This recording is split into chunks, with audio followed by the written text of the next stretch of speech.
गुरुकुल में आपका स्वागत है। स्पिरिचुअल स्पिरिट के आज हम सेकंड टॉपिक पे बात करेंगे कि भक्ति किसे कहते हैं।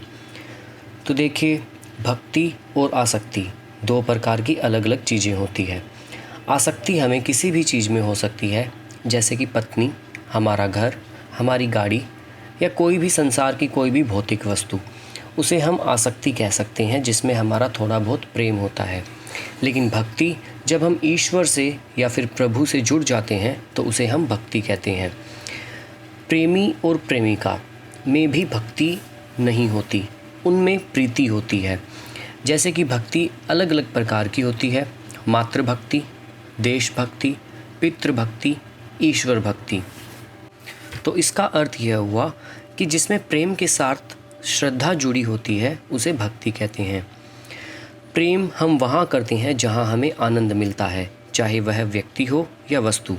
इसके विपरीत, जिससे हमको दुख या कलेश होता है या होने लगता है, उससे हम धीरे धीरे छोड़ने लगते हैं। जो आनंद का स्रोत है वही प्रेम का विषय होता है। तो देखिए, पहले मैं आपको 3 हिसाब से समझाता हूँ कि 3 प्रकार के लोग पूरे संसार में पाए जाते हैं। पहले नास्तिक, दूसरे आस्तिक और तीसरे भक्त। तो सबसे पहले हम बात करेंगे नास्तिक की। आखिर नास्तिक की अगर आप डेफिनेशन देखोगे तो जो लोग ईश्वर में या फिर किसी शक्ति के अंदर विश्वास नहीं करते, उन्हें नास्तिक कहा जाता है। पर मैं यह कहूँगा कि संसार में कोई भी व्यक्ति ऐसा नहीं है जो किसी शक्ति में विश्वास ना करता हो। जरूरी नहीं कि वह ईश्वर में ही विश्वास करे, लेकिन वह किसी न किसी प्रकार की ऊर्जा या एनर्जी में ज़रूर विश्वास करता है। तो नास्तिक को भी हम आस्तिक नहीं कह सकते। और वैसे भी ईश्वर को हर जगह हर रूप में पाया जा सकता है, तो हम उससे छूट ही नहीं सकते। तो नास्तिक को हम पूर्ण रूप से नास्तिक कभी कह ही नहीं सकते। दूसरे आस्तिक। आस्तिक हम उन्हें कहते हैं जो कि पूजा पाठ, जप तप, नियम, कर्म कांड आदि करते हैं। मैं आपको उदाहरण के साथ समझाता हूँ। आस्तिक हम उन्हें कहते हैं जो कि डेली पूजा पाठ करते हैं, व्रत करते हैं। तो क्या हम उन्हें आस्तिक कह सकते हैं? जो लोग रोज़ मंदिर, मस्जिद, गुरुद्वारे जाते हैं, हम उन्हें आस्तिक कह सकते हैं, लेकिन भक्त नहीं। जरूरी नहीं कि जो पूजा पाठ, जप तप, नियम करे वो भक्त ही हो। भक्त की परिभाषा ही अलग होती है।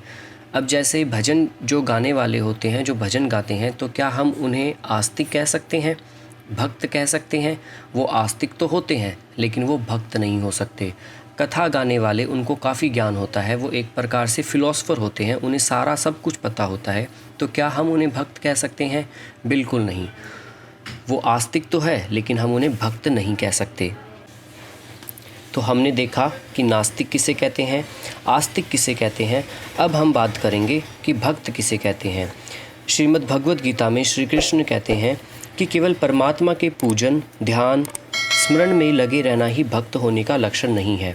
भक्त वह है जो द्वेष रहित है, किसी से ईर्ष्या नहीं करता हो, जो दयालु हो, सुख दुख में बिल्कुल अविचलित रहे, बाहर भीतर से शुद्ध रहे, परित्यागी हो, चिंता व शोक से मुक्त हो, कामना रहित हो, शत्रु मित्रता, मान अपमान, स्तुति निंदा, सफलता असफलता में संभाव रखने वाला हो, हर परिस्थिति में खुश रहने वाला हो, उससे न किसी का कोई कष्ट या असुविधा हो और वह किसी से असुविधा भी ना करे। जैसे कि आजकल देखा जाता है कि सुबह दोपहर जब मन करता है तब हम नहाकर भगवान को फूल चढ़ा देते हैं, दीप धूप जला देते हैं, मिठाई चढ़ा देते हैं, उसे प्रसाद समझकर खा लेते हैं। ये सब औपचारिकता होती है। भगवान की पूजा आदि में अगर प्रेम नहीं है तो यह भक्ति नहीं है, यह तो जड़ हाथों का काम है। इसलिए श्री वेदव्यास जी ने भी कहा कि भगवान की पूजा आदि करते समय पूजा में प्रेम होना ही भक्ति है। यानी भगवान की पूजा आदि जो हम करते हैं वो प्रेम पूर्वक हो। ऐसा नहीं होना चाहिए कि आप पूजा के नाम पर औपचारिकता निभा रहे हैं। भगवत गीता के अंदर एक अध्याय है भक्ति योग। हम उस योग की बात कर रहे हैं जो आदमी को भगवान से जोड़ देता है। आत्मज्ञान इंसान को भगवान से जोड़ देता है। आज हम इसी भक्ति योग के बारे में आपसे चर्चा करना चाहते हैं। आज भक्ति के संदर्भ में लोगों के जो विचार है, थिंकिंग है, वो बिल्कुल चेंज हो चुकी है। आज हम भावों को रोने को लोगों के भक्ति भाव समझते हैं। देवी के सामने नाक रगड़ना, उनके सामने रोना, यह भक्ति नहीं कहलाती। उल्टा बैठ जाना, सीधा बैठ जाना, आंसू बहाना, यह भक्ति नहीं है, यह भावुकता है। जहाँ तक आध्यात्मिक प्रगति एवं भक्ति के स्वरूप का संबंध है, यह सही नहीं है। भक्ति किसे कहते हैं, इसका सीधा साधा मतलब है प्यार, मोहब्बत। जिसके अंदर यह होता है वह भावना से लबालब भरा होता है। प्यार से बड़ी कोई चीज़ नहीं है। इसी की तलाश में जीवात्मा रहता है। आनंद प्राप्त करने के लिए मनुष्य इंद्रियों का भोग करता है, सिनेमा देखने जाता है। परंतु अगर आप 3 घंटे से ज़्यादा सिनेमा या मूवी देखोगे तो आपकी आंखें भी खराब होने लगेगी। इसी तरह आपका जो आनंद होगा वो थोड़े समय, चंद मिनटों का ही होता है। परंतु जीवात्मा को स्थिर और चिरस्थायी आनंद चाहिए होता है, जो कि सिर्फ परमात्मा से ही मिलता है। इसे ही भक्ति कहते हैं। अगर आप इसको अनुभव करके देखेंगे तो आपको अलग ही एक आनंद की प्राप्ति होगी। प्रभु को अगर आपको पाना है तो मैं सबसे पहले कहूँगा आपको आस्तिकता को ही अपनाना पड़ेगा, क्योंकि हम आस्तिकता एक सीढ़ी है बीच की, जिसको आप अपना के ही भक्ति को पा सकते हो।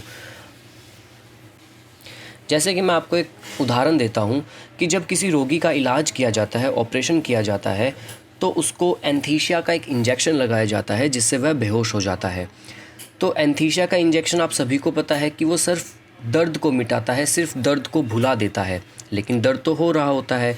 तो सेम ऐसे ही आप संसार में अगर रहते हो, अगर आप भक्ति करते हो, ईश्वर को प्रेम करते हो, तो संसार के जो भी दुख होंगे उनसे आपको विचलित तो नहीं होंगे, बट आपको उन दर्दों का बिल्कुल भी एहसास नहीं होगा।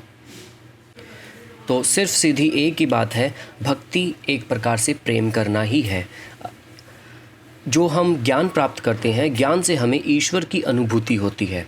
अगर हमें भक्ति होती है तो हमें ईश्वर की उपलब्धि होती है। यदि हमें प्रेम होता है तो हमें ईश्वर का आस्वादन होता है। तो आप सभी को मैं यही कहना चाहता हूँ, चाहे आप किसी भी धर्म मजहब से हो, चाहे आप हिंदू, मुस्लिम, क्रिश्चियन, सिख, ईसाई, जैन या किसी भी संप्रदाय को मानने वाले हो, आप में भक्ति ज़रूर होनी चाहिए। भक्ति का सीधा साधा एक ही अर्थ है कि आप खुद से भी प्रेम कीजिए और औरों से भी प्रेम कीजिए। तो आज के लिए हमारा ये टॉपिक यही था कि भक्ति किसे कहते हैं। आई होप आप सभी को समझ में आया होगा। Thank you.